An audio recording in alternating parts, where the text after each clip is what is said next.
ఛత్తీస్గఢ్లోని నక్సల్ ప్రభావిత ప్రాంతమైన కాంకేర్ జిల్లాలో భద్రతా దళాలు మరోసారి భారీ కూంబింగ్ ఆపరేషన్ చేపట్టాయి. ఈ క్రమంలో జరిగిన ఎదురు కాల్పుల్లో most wanted Naxal area commander Rupi alias Rangaboina Bhagya మృతి చెందారు. ప్రభుత్వం ఆమెపై గతంలోనే 5 లక్షల రివార్డు ప్రకటించింది.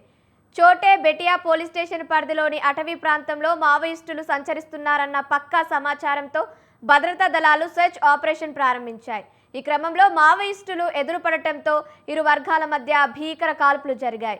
ఈ ఘటనలో ఏరియా కమాండర్ రూపీ అక్కడికక్కడే మరణించారు. మావోయిస్టు రహిత రాష్ట్రంగా ఛత్తీస్గఢ్ను ప్రకటించిన 12 రోజుల్లో ఈ ఎన్కౌంటర్ జరగడం చర్చనీయాంశంగా మారింది. రూపీ అలియాస్ రంగబోయిన భాగ్య స్వస్థలం తెలంగాణలోని సిద్దిపేట జిల్లా మిరుదొడ్డి మండలం ధర్మారం గ్రామం.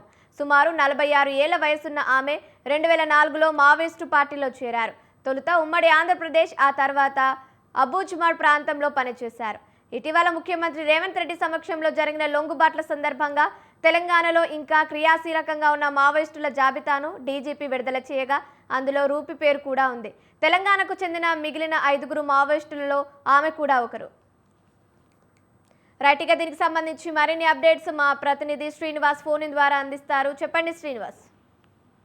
రైట్ కాగా ఏదైతే ఛత్తీస్గఢ్ రాష్ట్రంలోని కాంకేర్ జిల్లా వద్ద భారీ ఎన్కౌంటర్ అయితే భద్రతా బలగాల కాల్పుల్లో ఏరియా కమాండర్ రూపీ మృతి చెందిందని చెప్పుకోవచ్చు. రూపీ స్వస్థలం సిద్దిపేట జిల్లా ధర్మారం గ్రామానికి చెందిన వ్యక్తిగా తెలిసింది. రూపీ అలియాస్ భాగ్యపై 5 లక్షల రివార్డు కూడా ప్రభుత్వం అప్పటికే ప్రకటించడం జరిగింది.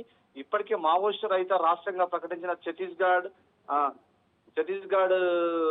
అండ్ తెలంగాణ, ఒరిస్సా ప్రాంతాలను అయితే మావోయిస్టులు లేని దేశంగా అయితే మా కేంద్ర హోంమంత్రి అమిత్ షా అయితే ప్రకటించడం జరిగింది.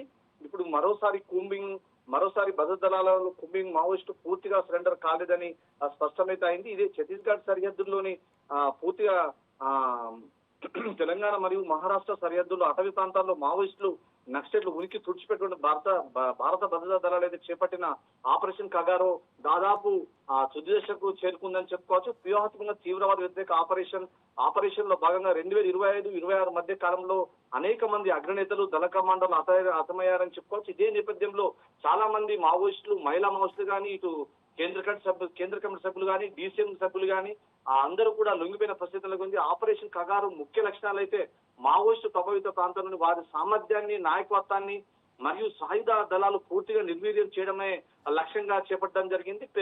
డ్రోన్స్ తోని ఫస్ట్ రెక్కి నిర్వహించి కర్రెగుట్టల ప్రాంతం 2000 కిలోమీటర్ల పరిధిలో ఉన్న కర్రెగుట్టల ప్రాంతాన్ని ఇలా పర్యాటక ప్రాంతంగా తీర్చిదిద్దుదామని మొన్న రాష్ట్ర డీజీపీ అయితే అక్కడ పర్యటించడం జరిగింది. అదే ప్రాంతంలో ఒక రాజ్యాన్ని, ఒక స్థావరాన్ని ఏర్పాటు చేసుకుని మావోయిస్టులు అక్కడ నుంచి ప్రభుత్వానికి సమాంతర పాలన సవాలు విస్తున్న పరిస్థితి అయితే నెలకొంది. ఈ మావోయిస్ట్ ప్రభావిత ప్రాంతంలో వారి సామర్థ్యాన్ని పూర్తిగా తుడిచిపెట్టుకున్న పరిస్థితి నెలకొంది. 2024 ప్రారంభమైన ఈ ఆపరేషన్ కగారు 2025 ఏప్రిల్ నాటికి మరింత తీవ్ర రూపం దాల్చి మార్చి 31, 2026 క్లిష్టమైన గడువుగా అదే డెడ్ లైన్ అయితే విధించడం జరిగింది. ఇదే నేపథ్యంలో టాప్ మావోయిస్టు నాయకుడు Basavaraju alias general secretary Devji కూడా ప్రభుత్వం ముందు లొంగిపోవడం జరిగింది. ఇదే నేపథ్యంలో ఈ ముఖ్య నాయకులతో పాటు తెలంగాణ రాష్ట్రంలో కులుకు లేకుండా చేసే ములుగు జిల్లా వాసి అయిన బడే చొక్కారావు అలియాస్ దామోదర్ ఆ మావోయిస్టులు పార్టీలో అతి కీలకమైన నేతగా చాలా ప్రతి దాంట్లో కూడా దాడులు నిర్వహించి పోలీసులు మట్టుబెట్టిన దాంట్లో నైపుణ్యం గల వ్యక్తి అంటే బలే దామోదర్ అలియాస్ చొక్కారావు. ఆయన కూడా తన అనుచరులను పట్టుకొని రాష్ట్ర డీజీపీ ముందు లొంగిపోవడం జరిగింది. ఇదే నేపథ్యంలో దేశానికి కొరకరాని కోయగా మారిన మడ్వి హిడ్మాన్ కూడా ఈ కర్రెగుట్టల ప్రాంతాల నుంచి తలదోచుకోవడానికి తమిళనాడు నుంచి శ్రీలంకకు పోయే క్రమంలో భద్రతా బలగాలు ఇన్ఫర్మేషన్ తీసుకుని అక్కడ ఆయనను కూడా ఎన్కౌంటర్ లో హతమార్చడం జరిగింది. Kavya. Thank you Srinivas, thank you for the updates.